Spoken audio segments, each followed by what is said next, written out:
j'avais une fin de live à vous présenter. C'est en gros des petites questions qu'on peut se poser sur les erreurs, les pires erreurs à éviter pendant ce cycle. On est dans une période où c'est quasiment les derniers moments pour se préparer. Et donc je vais voir avec vous un petit peu ça, pour vous poser quand même des questions. Est-ce que, ça fait un moment qu'on en parle, cet été on a vraiment pris le temps de le faire, est-ce que psychologiquement vous êtes rodé? Donc en gros, est-ce que vous savez globalement que vous n'allez pas vous faire affecter par les hausses et par les baisses et vous allez suivre vos stratégies? Est-ce que ça, vous êtes à l'aise avec ça ou vous sentez que c'est encore assez compliqué? Ça c'est la première question, donc vous pouvez répondre à ça. La deuxième question, qui est très très importante, et je vais vous faire chier avec ça mais de plus en plus hein, les potes, c'est est-ce que votre stratégie de prise de profit est prête? Et ça vraiment, hein, ça vraiment je vais insister, hein. Est-ce que votre stratégie de prise de profit est prête? Si c'est pas le cas, vous devez vraiment prendre le temps de le faire. Et autre chose, mais pareil, je rebondis avec la personne avec qui je faisais j'avais fait une heure de consulting vendredi dernier, je crois, bref. En fait, justement, c'était quelqu'un qui avait une belle stratégie, des Excel, etc. Par contre, tu lui parles de stratégie de profit, et tout de suite, c'est un peu flou. Je pense pour deux raisons, parce que c'est dur à faire, tu sais pas en fait comment faire une stratégie de profit, et en plus, je pense qu'il y a beaucoup de gens qui se rendent pas compte à quel point c'est important. Mais croyez-moi, la stratégie de profit, c'est le truc le plus important du cycle, sincèrement. On se concentre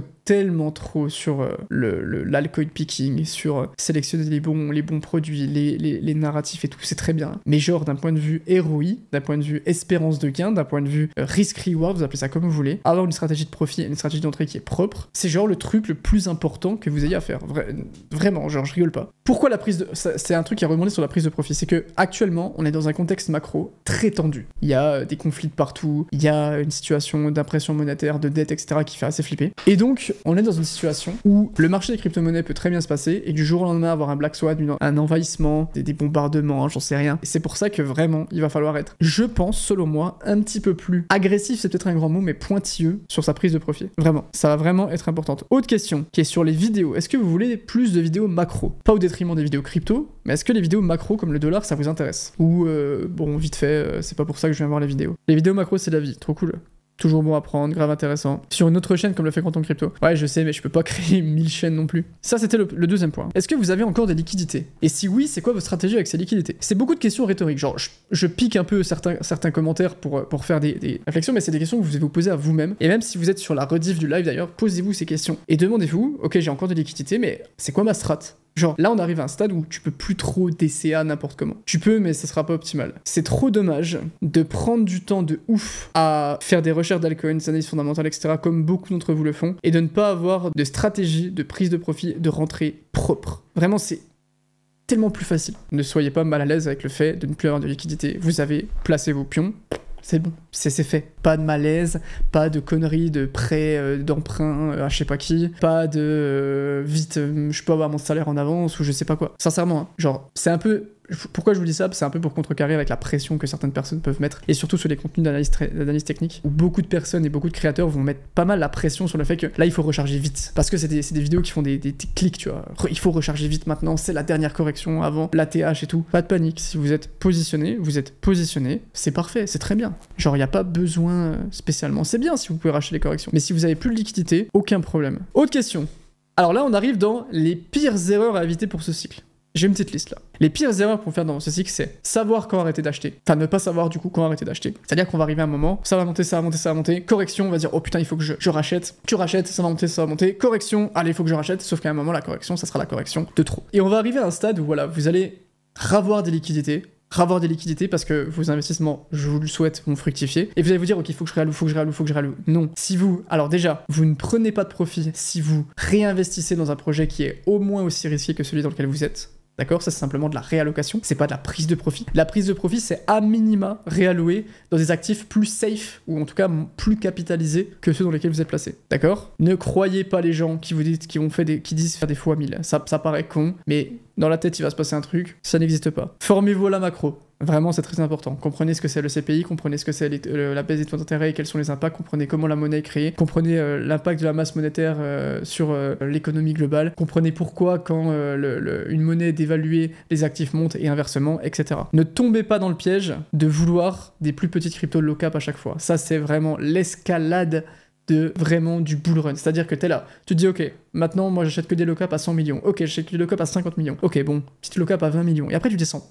Et tu finis à acheter des merdes à 800 000 de market cap, même à 80 000 de market cap. Et genre, les low cap ne sont pas... Tout le monde veut des low cap. Les low cap ne sont pas la solution à tous vos problèmes, les gars. Autre erreur à ne surtout pas faire pour ce cycle. N'ayez surtout pas de vie sociale. N'ayez pas de copine, mangez bien et ne dormez pas trop, d'accord? Ne dormez pas trop, 4 heures de sommeil maximum. Parce qu'il faut mettre les alertes sur les chartes. Pas de copine ou de copain, peu importe. Pas de vie sociale, c'est important. Faut mettre toutes les chances de son côté, hein. J'en veux pas un qui dit « Oh, je me suis mis en couple en début de bull run ». Non, non, non. T'as oublié de ne pas se laver. Exact, Lucas Lolo. Exactement. Alors, on peut se laver, parce qu'en fait... si tu te laves vraiment pas, tu vas tomber malade et tu vas perdre du temps. Donc tu peux te laver, mais attention, fréquence assez faible. Je dirais 2-3 fois par semaine si vraiment c'est une grosse semaine et si t'as trail les perpetuals, là tu peux te dire ok, je prends une 3e douche de la semaine, mais rapide, d'accord? Pas de série, pas de jeux vidéo, commencez pas. Hein. Ne plus inviter sa copine au restaurant et utiliser cet argent pour investir dans la crypto. Exactement. BKBK. Toi t'as bien compris la stratégie. Elles vont se trader toutes seules les perpetuals. Est-ce que le dip il va se racheter tout seul? Non. Toi tu seras au resto, Bitcoin il sera à 48 000. Donc ouais, tu mangeras ton risotto, mais tu rateras le type. Super. Prendre son max sous la douche. Alors oui, mais c'est risqué. Parce qu'en fait, s'il marche pas, si ton Mac prend l'eau, après tu vas devoir aller en racheter un, tu vas perdre du temps. Non. Se poser des sondes urinaires. Alors ça, c'est un niveau avancé. Hein. Ça, je le recommande que à des gens qui ont un portefeuille au-dessus de 50 000. Mais c'est vrai que ça peut être efficace, effectivement. Sinon, on peut éventuellement mettre un seau. Ça marche aussi.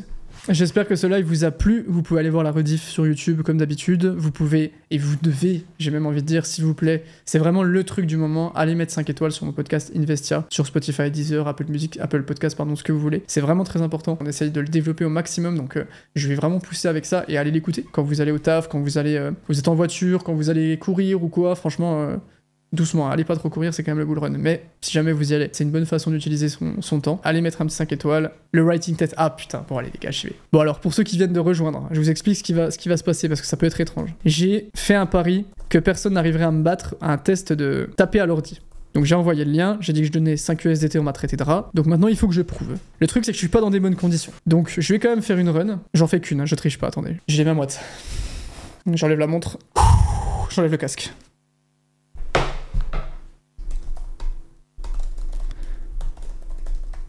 Ah, je stresse.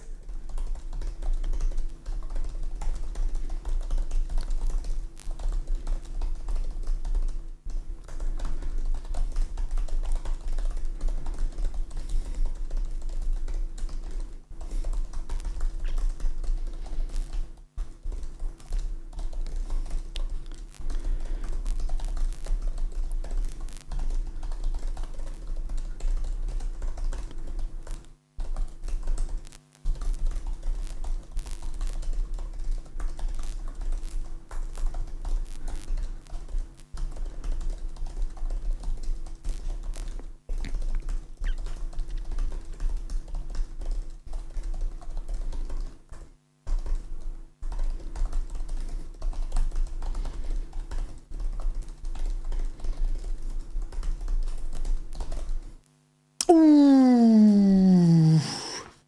Et là, c'était impressionnant. Là, c'était impressionnant.